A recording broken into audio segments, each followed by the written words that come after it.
Morning guys, Mark Ferrasci, Protect Dog Training. I thought I would take the opportunity as I'm cleaning kennels here to talk a little bit more about the dog profession, with seeing what's happening right now with these kids making bad decisions and doing the things they shouldn't do that are costing dogs their lives. We just had another one die. We've had, in the last month or so, we've had some situations where dogs have passed away in the care of an in-kennel situation, in-board training, where the trainers have made the wrong decisions and the dogs have expired and they've passed. They've died in the hands and the care of professionals, supposedly quasi-professionals.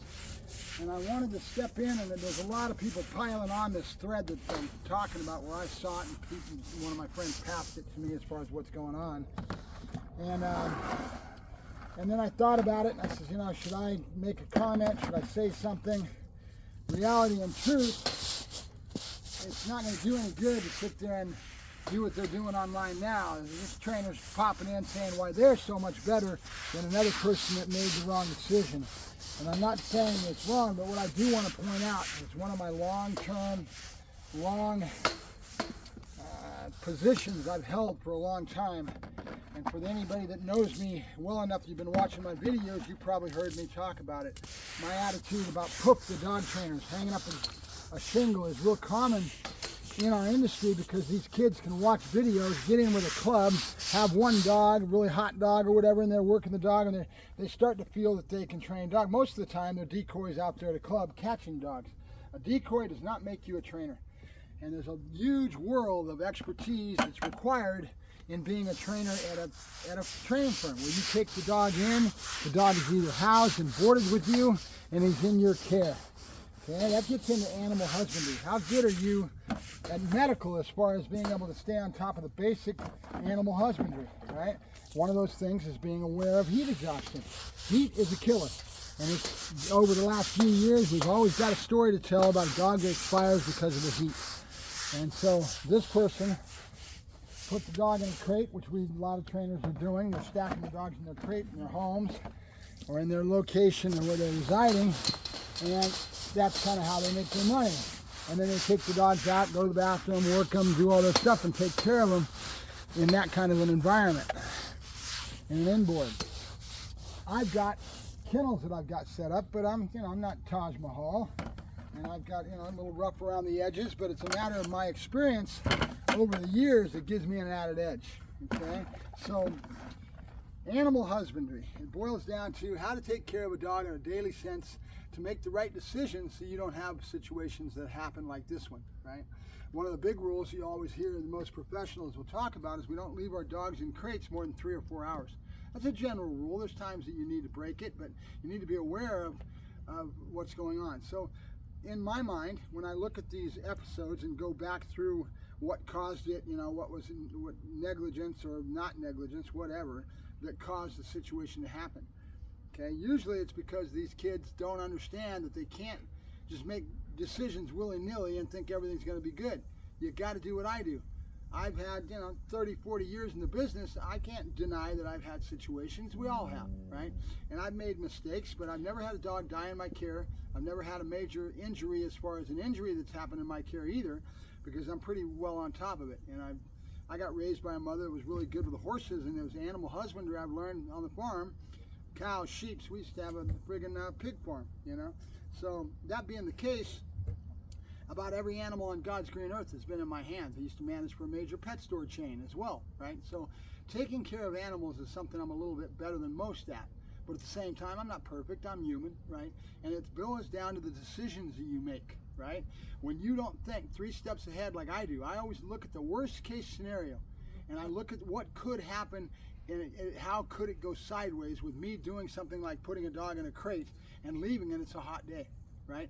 One girl, it was her dog, it was her own dog, a few years ago, had a dog expire from heat exhaustion because she had a bucket in the corner, and the dog knocked it over and didn't have water for the day, and she came home, the dog had expired. Very sad, okay? One of the worst ways to go in the world is got to be sitting there in that box and getting all heated up, right? And I'm not saying this to go negative on the person that it happened to. Shit happens, right? But at the same time, if you make the right decisions and you're knowledgeable enough with the care of an animal, another one that happens all the time is these dogs get away from somebody that's handling them, and they'll go to put them in a crate or whatever. The dog's panicked. He's already in a fearful state of mind, right? In an escape mode mentally, right? I call it kennel shock is what it's really called in the industry. Dog comes in, he's depressed, he's going through a lot of stress when he first gets separated from his owners. That first 2 or 3 days is critical. The dog could get away from you and he'll be gone because he's in a panic, okay? So how you do things and how you handle things as far as animal husbandry when that dog is in your care is everything, because that's where things happen and it goes sideways on you. Always look at it as the worst case scenario and how can I make the right decision so I don't have a negative situation like that happen to me. It hurts the industry. Now look at this. We're all hurting right now. Whether you guys want to admit it or not, you're on the internet, you're on the social media, and you're painting a picture like everything's hunky-dory, business is great. No, you're not. Okay? We're all hurting. Okay, so you're lying because you're trying to make this fantasy using social media and paint a picture. And you can see this by watching the industry. A lot of these kids have jumped out of dog training and jumped into social media marketing. Why? Because there's money in that, right? So they move over and they now say, I'm an expert at social media marketing, right? That's the same damn thing. They're just hanging up a shingle and saying, Puufta, I'm a social media marketing without any education, without anything behind them. And they're just going to go out and start taking care of your accounts. Bullshit. Right? So keep it in mind. There's a lot more going on in our society right now as far as trying to survive and do what we got to do. But if you're a professional or want to be a professional, you need to do what I tell people all the time. There was a girl that I met a long time ago, and I like her. She's not around too much anymore, but she went through Michael Ellis's school, and she got a certificate. She went out and she hung a shingle up. She didn't have anything negative happen to her, but in a nutshell, I looked at her and I watched her, and she really wasn't that good. Right? Because it takes what I call the instinct, right? The gut feeling of dog training. You got to put both of those together. And if you don't have it, you can be as much school book learning as you want to, because you don't have the instinct to be able to get in tune with the animal and to create the right environment that produces product, right? So keep it in mind. You need to step back and make decisions and really think about what you're doing on a daily process, so that you don't have these things go sideways on you where you're going to risk a person's animal. That's like their child. Okay, they're going to be torn up for a long time because of this, and then all that lamenting that's being done right now online. All these kids are getting on and they're just chiming in, and it's just I won't respond to it. I almost didn't want to do a video, but I feel that I need to, because I've taken this tact a long time before, where I was kind of, you want to call me a gatekeeper, no, I'm not a gatekeeper. I'm just trying to educate the kids so they make the right decisions and they stop doing this stuff of just hanging Puufta. I'm a dog trainer because I'm out there and I'm a hot decoy and I work for a year or two and my dog's doing all good and now I can just hang up a shingle. You need to go work with somebody, right? And I've got a training firm down the way with somebody that I respect a really lot, PhD Canine. That young lady came into the profession and started working at a animal regs at a pound. And she, in a small town that I was born and raised in, I know where she was from. She ended up marrying a gentleman that's been doing dogs his whole life, and he's a French national, right? So French national, and there's a couple of them out here that you really have a lot of respect because they grew up with dogs, right?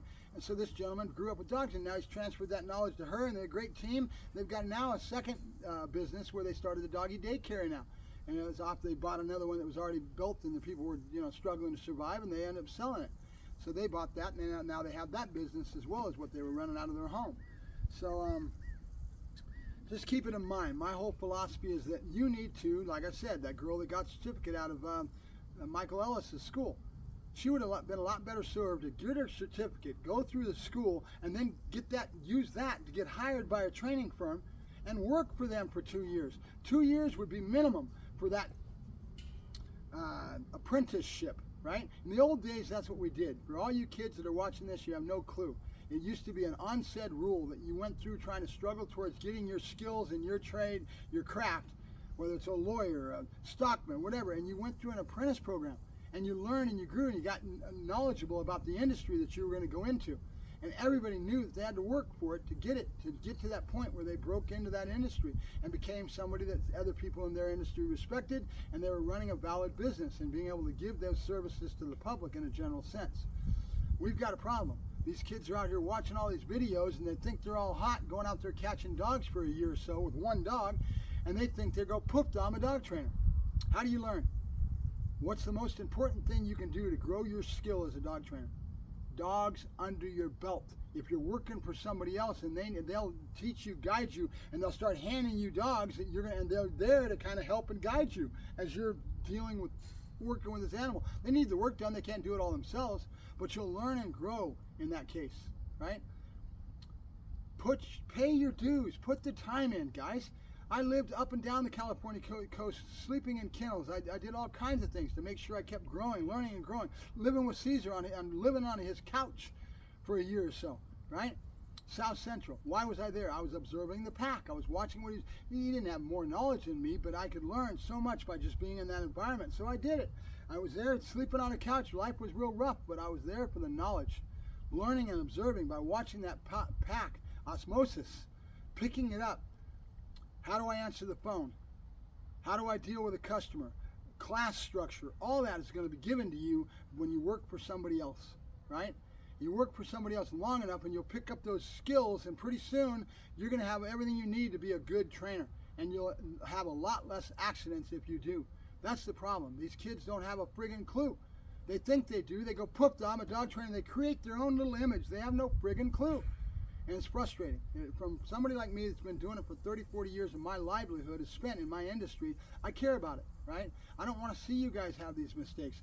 God forbid the owner that owns that dog that had it pass, they're torn up. And now that's all going to be reflected on our industry. You ruin the public's trust. They won't even trust us to be able to do in-kennel training programs anymore, right? Think about it. You think this stays in a little hole and nobody hears about it? It goes everywhere. It'll be on the news by tonight, right? So learn from the situations that are happening in the public and realize what we've got to do as an industry to make these things stop happening. How? Get your certificate, go through your school, get certified, and don't just hang a shingle up. Go work for somebody for a couple years. Do an apprentice program where you become a better trainer, and by the time you get out, you can represent our industry and do it with pride, right? All right, guys, I'm out of here. Mark Ferrasci, Protect Dog Training. That's all I've got to say on this situation. Shit happens, and a mistake was made, and a dog lost its life, and those people will be torn up by it, and then it goes and it hurts our industry. So just keep it in mind. I'm no better than anybody else, but I've got a lot of experience under my belt. I've had 2 or 3 situations that have gone sideways on me, but I learned from them, and I've never had a dog die in my care, and I've never had a major injury as any of that. That I've had to run to the vet with a broken leg because a dog got his paw stuck into something or whatever. I've got a lot of things that I do. One of those things is being aware of the rules that you have. 3 or 4 hours in a crate is maximum, right? It's because you need to check on that dog. You need to be aware of what's going on, and heat exhaustion is a killer, right? So you need to be aware. And you know what I do with my day? I don't have air conditioner. I don't have that. It gets hot out here. I sit up underneath the tongue of my trailer, and I get up and I spray my dogs down, and I stay on top of them for their heat during the day. That's almost every day of the week. There is a couple times in the weekends that I take off, but I make sure that I got everything buttoned down in the right way. And then I'm very conscientious and aware of the heat exhaustion. They've all got shade, but it's hot out here. You know, 101, 102, 104, and it's going to get worse. It's not going to get better. As our Mother Nature starts to get screwed up by us all the more, it's going to get worse, not going to get better. All right, guys, I'm out of here. Mark Ferrasci, Protect Dog Training, signing off.